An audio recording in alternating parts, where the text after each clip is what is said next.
之前恒王殿下曾向王上表示过，现在国库银两短缺，王上您还下令让恒王殿下去查抄一些贪官要员。现在有些时日过去了，王上，您可看到1分银子？王兄，臣弟冤枉啊！哼，冤不冤枉，去你府上看看不就知道了。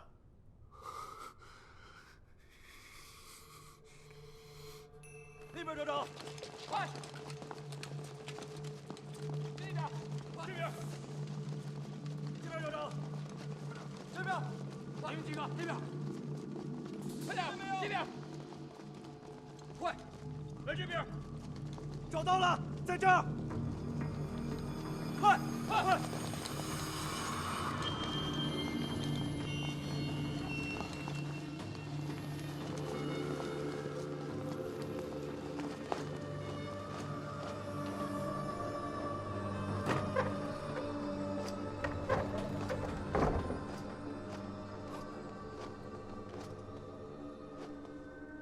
恒帝呀，富可敌国呀！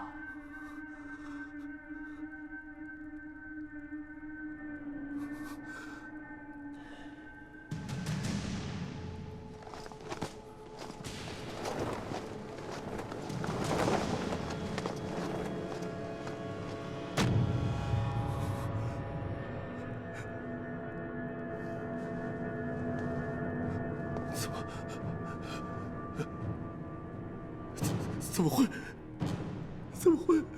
会这样？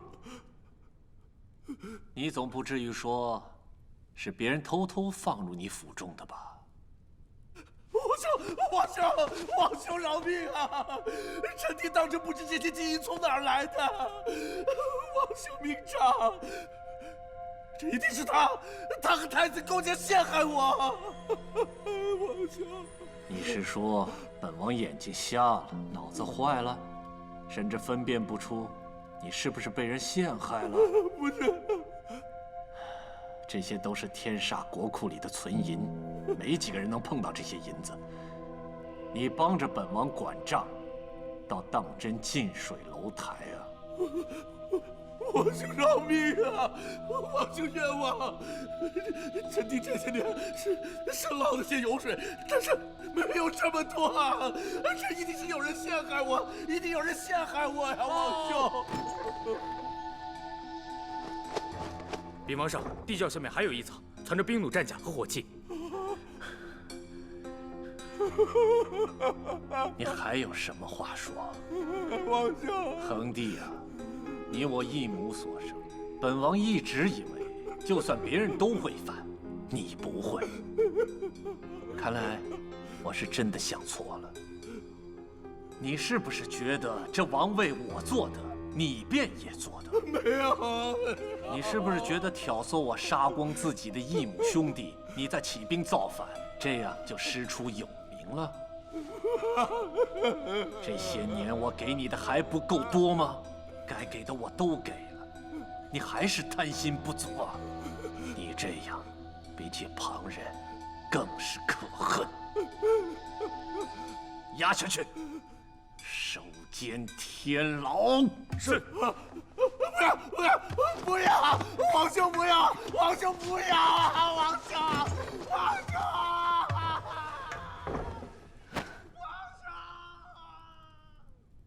王上，请您责罚我吧。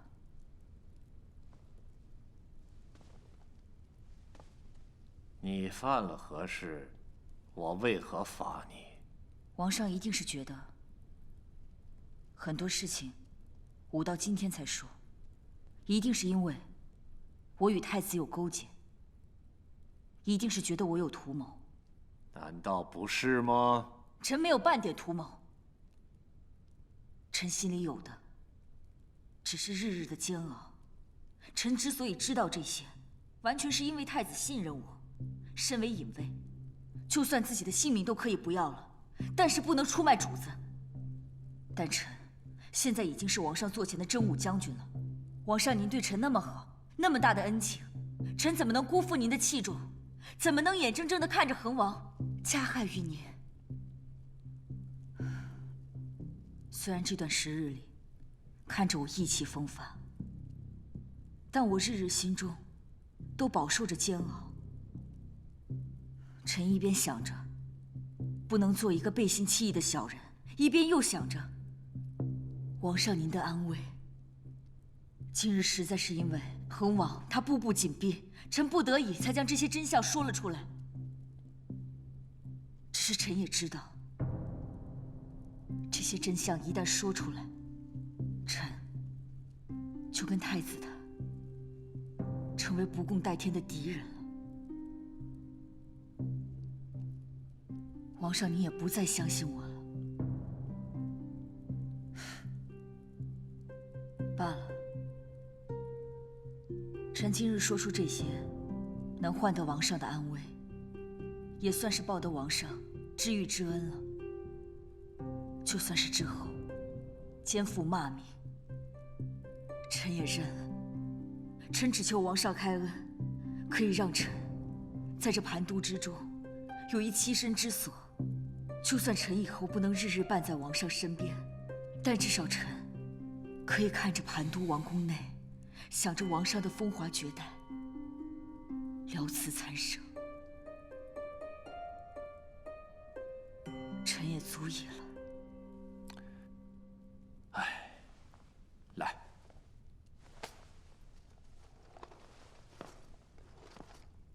你欣慰本王，本王又岂是那种黑白不分的昏君？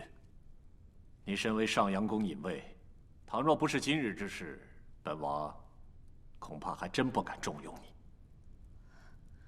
王上，您如今你跟长孙无极彻底决裂，又护驾有功，锄奸有功，还替本王充盈了国库，这么大的功劳，本王岂会降罪于你？本王要赏，大大有赏。谢王上。着真武大将军江峰接管天煞之京，即日统御军中，号令王城，特授1等镇国将军、1等护国侯衔。恒王蓄谋叛国，私藏军火，新婚酷淫，祸国殃民，实为社稷之害，最难饶恕。念及王室宗亲，特予以全尸，赐毒酒1壶，自行了断。恒王所领军机要务，皆由真武将军暂为接管，不得有误。干得漂亮啊！辛苦你在恒王府里待了几天。师傅，哪是徒儿一个人的功劳啊？要不是你早早把人安排在恒王府，这栽赃嫁祸的事儿成不了。什么时候学会拍马屁了？哎，这如今干掉一个恒王，不知道战将军那边情况如何？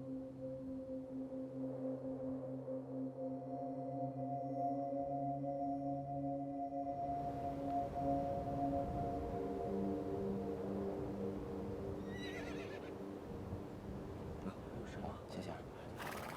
站好，慢点。还想歇会儿，再坐。来。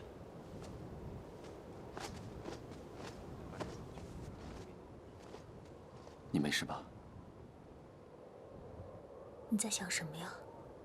冰原一战是你第2次救我，我永生难忘。前面就是戈雅沙漠了，但是我必须进去。我要杀回盘都，重夺王位。但是这一路太危险了，我怕你。无论你做什么选择，我都会跟着你。戈雅沙漠也好，杀回盘都也好，只要有你在的地方，我都会永远的陪着你，永远。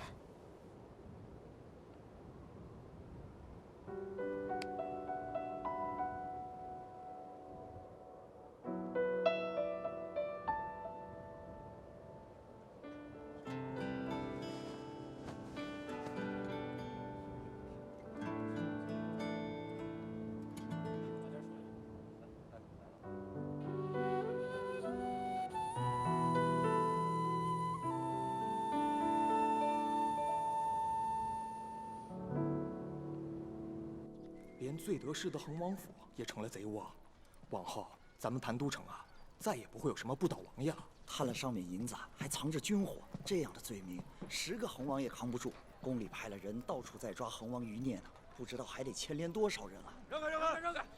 让开，让开，让开，都让开，都让开！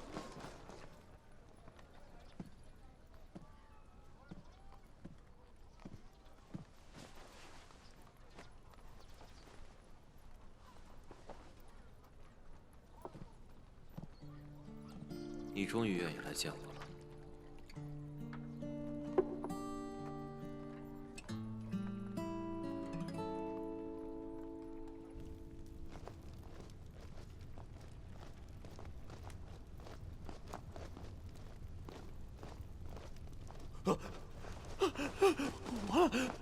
完了！王兄饶命！王兄饶命啊！王兄饶命！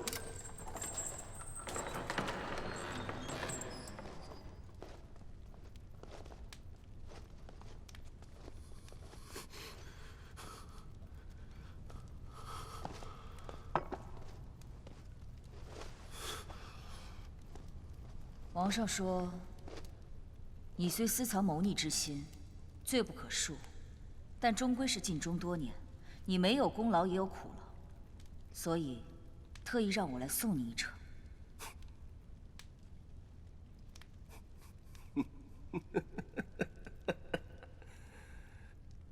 是王兄怕我没有死透，让你来监刑吧。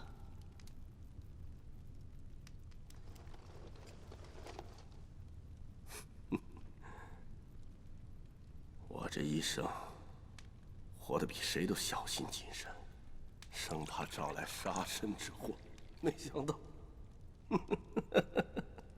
还是难逃一死。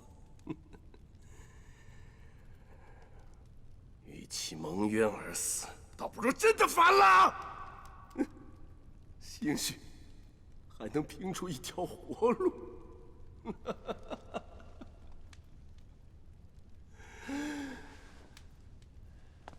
也是，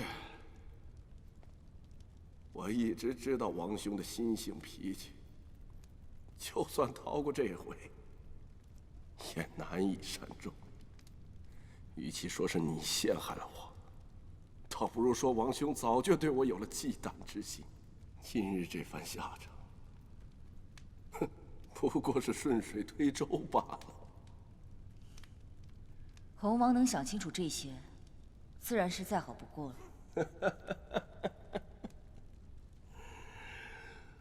报应啊！这些年，为了保命，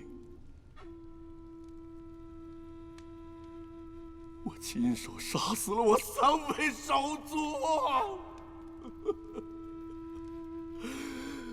愧对战士列祖列宗，早就死有余辜了。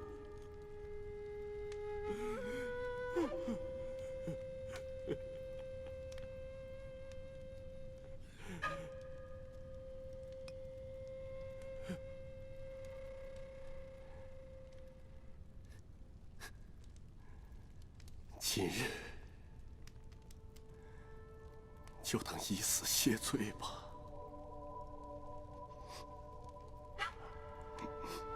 你的妻小，我会护他们周全，你安心去吧。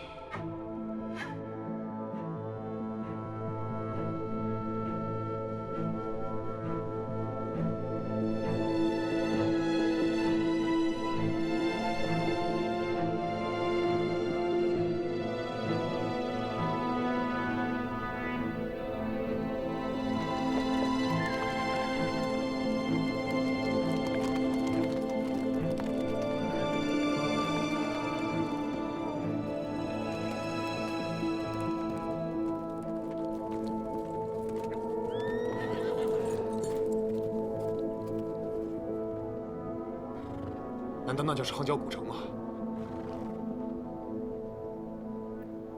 拉紧我的手，无论如何不能松开，明白吗？嗯。撤！撤！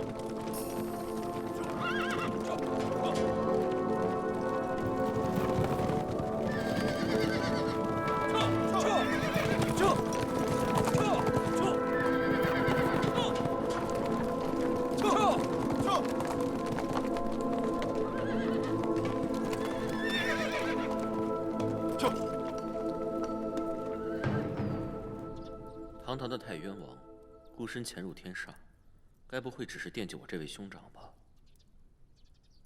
我来找一个人。齐韵，你见到他了？他现在人在何处？我听说他为了找你，参加了天煞之间的选拔。是。那他有没有受伤？他现在在何处？你到底要被他们父女摆弄到什么时候？我只是放心不下他。只是因为他吗？不是因为齐震逃离了困境，你遍寻不得，才追到了天煞。这些你都知道了。你到底要瞒我到什么时候？这一切到底怎么发生的？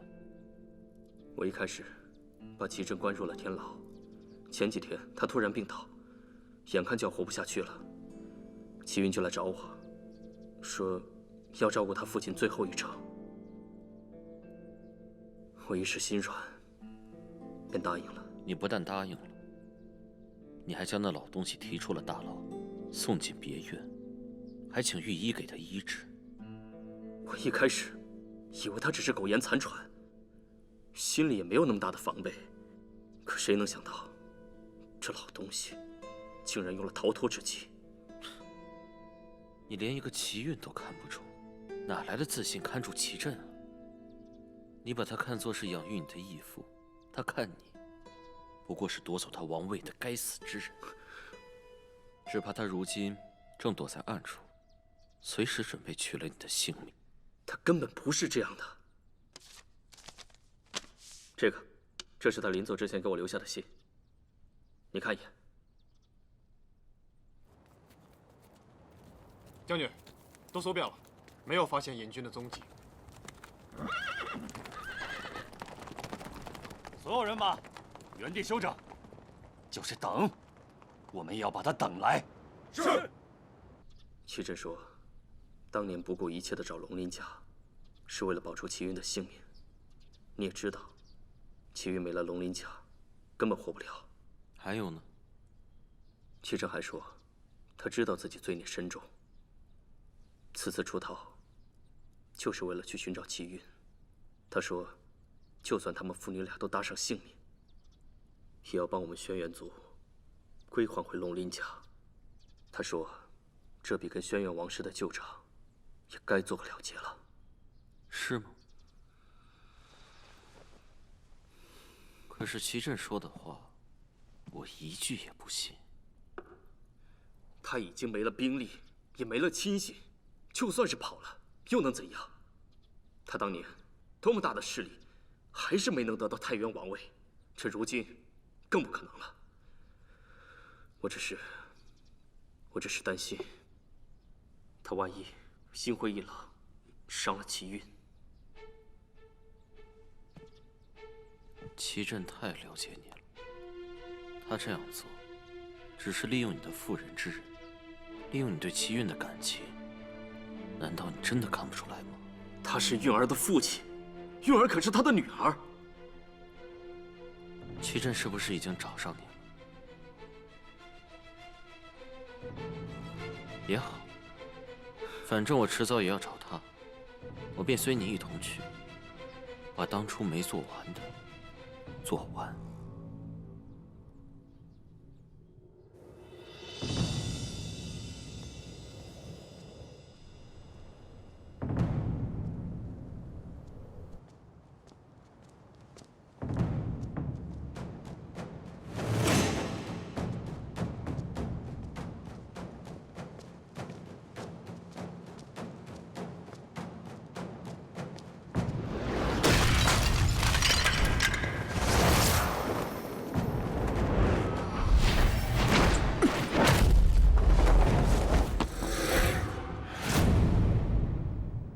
长孙无极这么细心护着你，我还当是谁呢？原来也不过是平平之辈嘛。你跟无极是什么关系？无极，喊得好亲热呀！你有什么资格问我？也罢，我确实懒得问。哎，谁允许你走了？你想干什么？杀我？我杀你做什么？我有话让你带给长孙无极，我们师尊有话问他，你让他仔细听着。既然是你们师尊有话要跟无极说，你亲口跟他说便是。这忙我就不帮你了。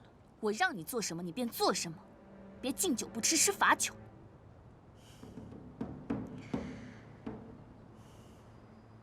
别找麻烦了，快点回家吧，孩子。你竟敢说我是个孩子！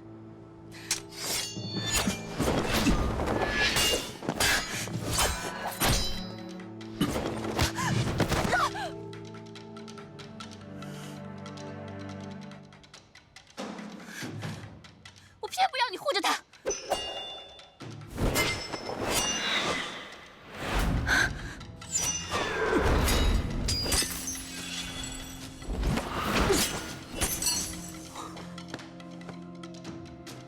没事。疼吗？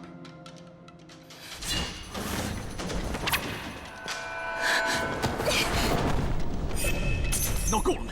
不就是一点皮肉伤吗？同门随意伤人，看来我这穹苍大弟子该好好管教。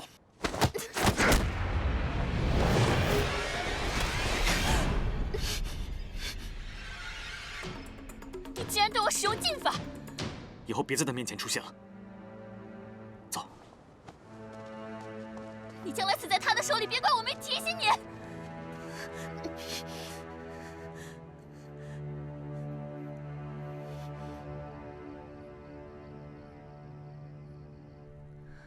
这郎中的药还真管用，都不疼了呢。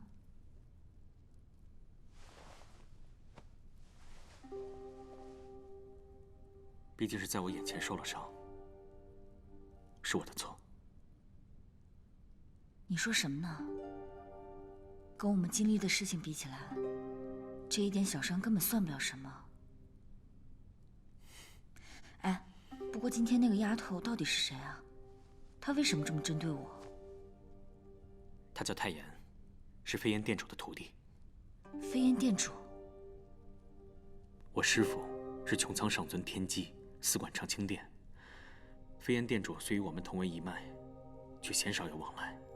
可毕竟同在穹苍，算起来我还得叫他一声师叔。所以太炎算是我在穹苍的师妹。他胡搅蛮缠惯了，也不是在针对你，你可千万不要介意。我怎么会介意呢？不过我很好奇，你为什么要去穹苍学艺10年呢？我不知道，这算不算是一种逃避，亦或者是我更想证明自己。没有人逼我去穹苍，是我自己做的决定。可没想到这一去就是10年，因为我有不敢面对的事。如果你信任我的话，我可以和你一起去面对。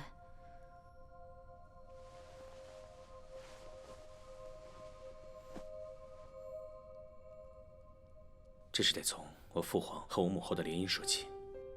当初这对旁人看起来郎才女貌、天作之合，可并非想象中那么圆满。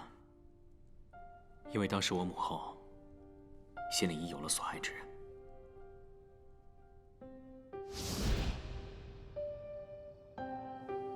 你终于肯见我了。我从未想过要跟长孙炯争什么。长孙家，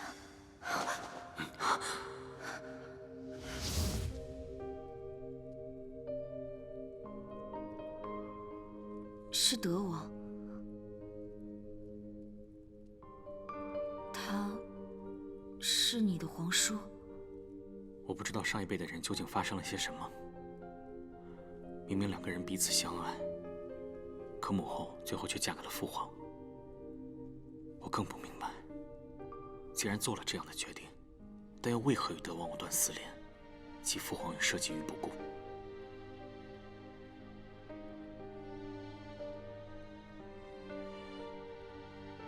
这些你一直都知道。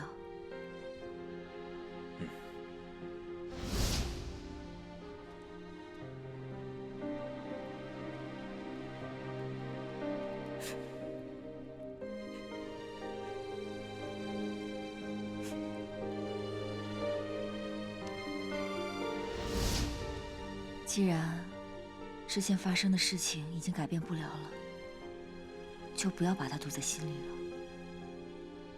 别拿之前的错误来惩罚自己。若我只是个普通人，也许我不会这样为难自己。可我是天权的太子啊！每当我面对父皇的时候，就会想到那些不堪的事。我们已经在这守了2天了，连隐军的影子也没看见。他们真的会出现吗？眼下，他们是我们唯一的选择，我们只有等，等到他们出现。不管等多久，我都会陪着你的。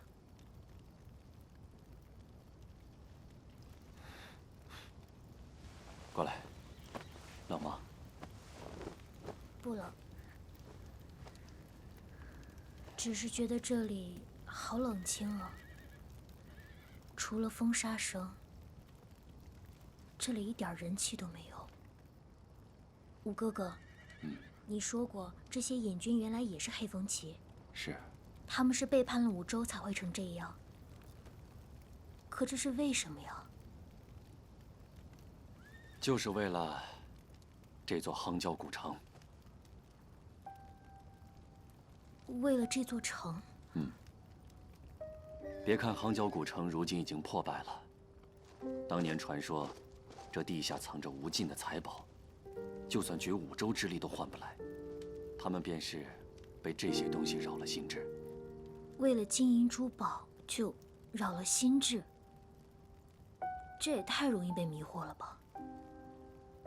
这夯郊古城自古就带着幻术，那些珍宝更是被神力加附，咱们这些凡人根本就碰不得。一旦被其蛊惑，就必须背负着不可回转的诅咒。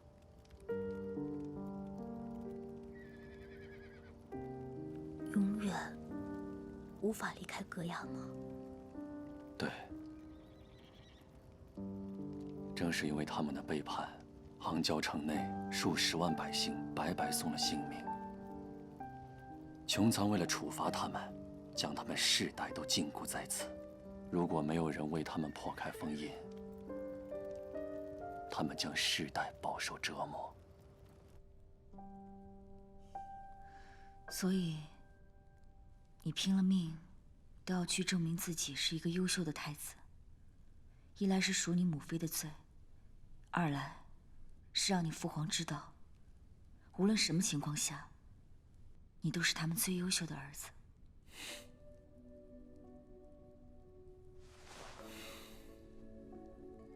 是啊，所以我不敢有一丝丝的懈怠，因为只有我才知道这天权的太子之位有多重，不想让父皇有任何一点失望或不满。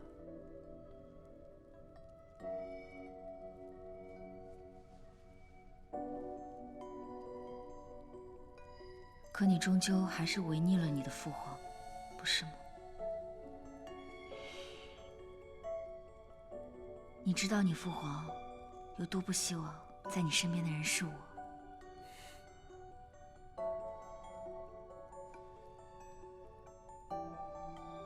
如果没有你，也许我就只是为了皇位而活着。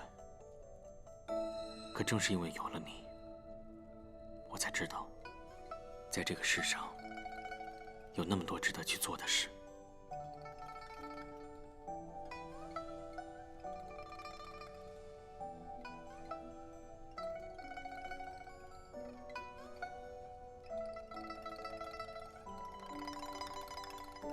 不过我很庆幸，今生我终于找到了一个可以让我分享秘密、可以让我信任的人。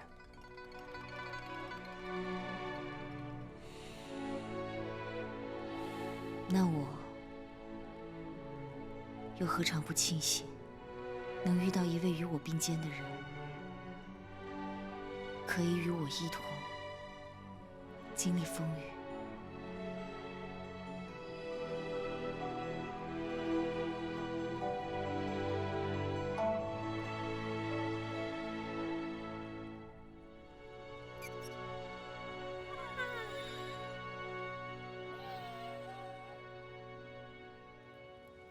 这些隐军啊，你想，他们被迷了心智，成了叛徒，穹苍大战之后又都败了，这都几千年过去了，一点好日子都没有过上。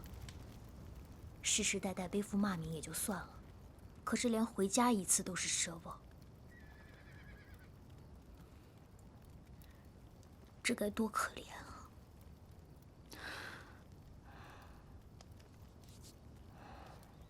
我想啊，他们肯定不希望被这样耗着，应该也希望能早点得到解脱。既然选择了背叛，那就必须要受到惩罚。可这都几千年过去了，再大的惩罚，也应该受够了呀。五哥哥，你说过，苍龙在野剑是可以牵制他们的。那有没有办法可以解救他们呀？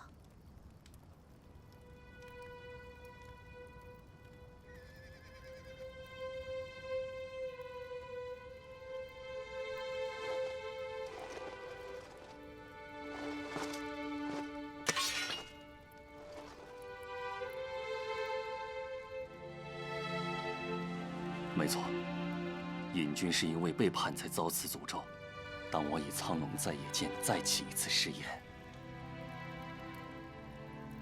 或许能让他们重新履行诺言。让他们重新履行诺言。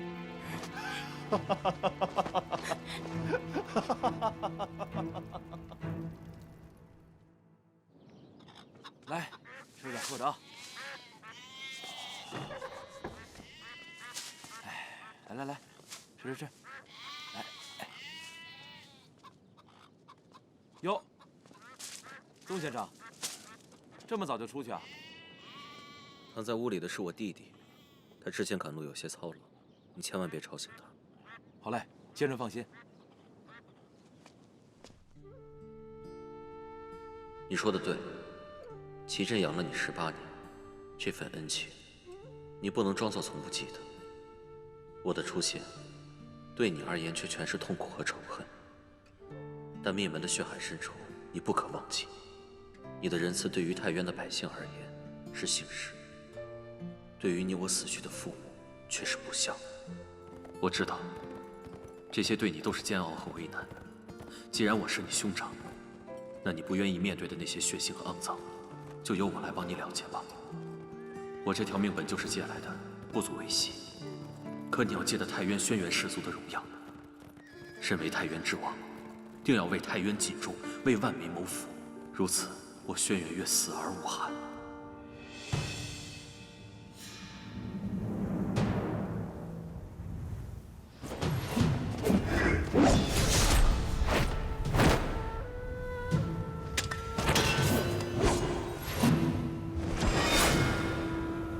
我以苍龙在野剑的名义，召唤五州黑风旗将士。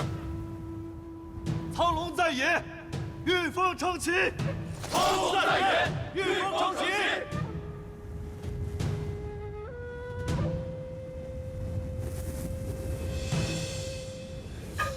将军，他们来了。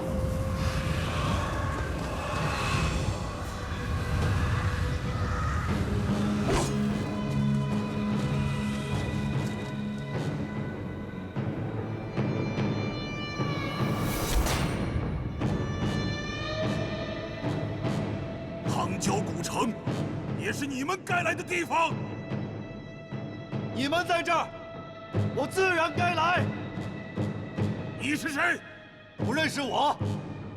难道还不认识这把剑？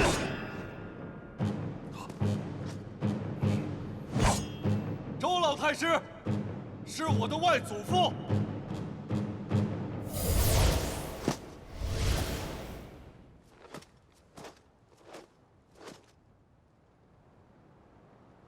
这不可能！我战北野，是天煞剑河王之子，周老太师唯一的后人。我能操纵这把剑，就说明了一切。你们还有什么疑问吗？你们来做什么？我来取回你们的承诺。取回？哼！我们对你没有承诺。但你们对他立下过誓言：苍龙出世，黑风起必将誓死追随。即便你拿着苍龙在野剑，即便你是战家和周家的后人又如何？我们早就被五州抛弃了，再也不想被你们的欲望驱使。你没有资格命令我们。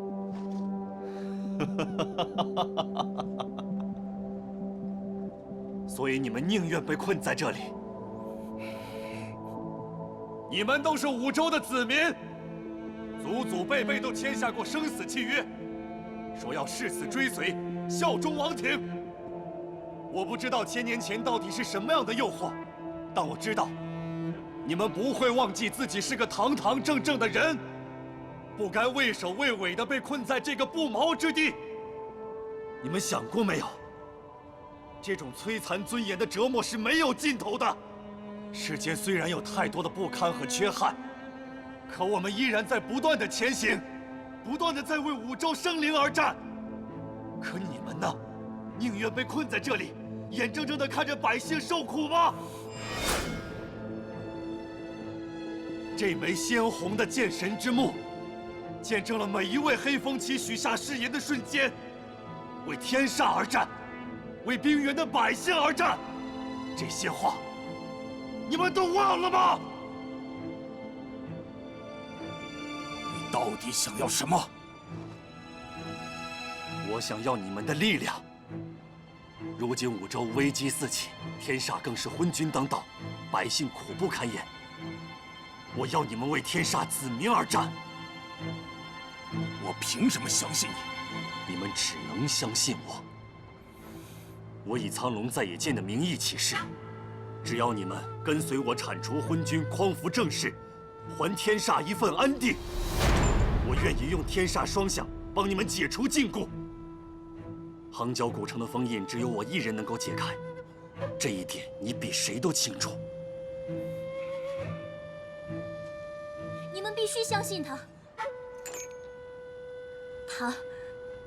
他是我这辈子见过最信守承诺的男人。他是不会骗你们的。我们相信你。我要你们用生命起誓。我答应你。将军不能死啊！我来！这里有你们什么事？我只要女人，用她的生命来献祭，只有她以死献祭，我们才会为你而战。你休想！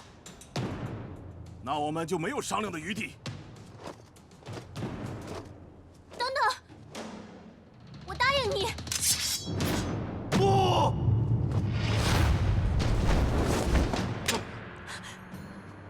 我不允许你这么做。五哥哥，这是我为你做的最后一件事了。放手吧。不！放开我！我不允许你这么做！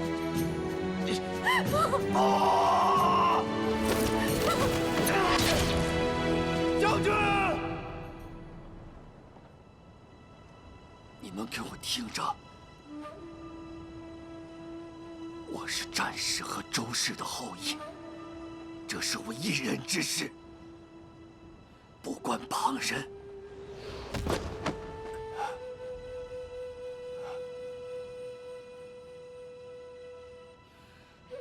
如果真要用性命来起誓，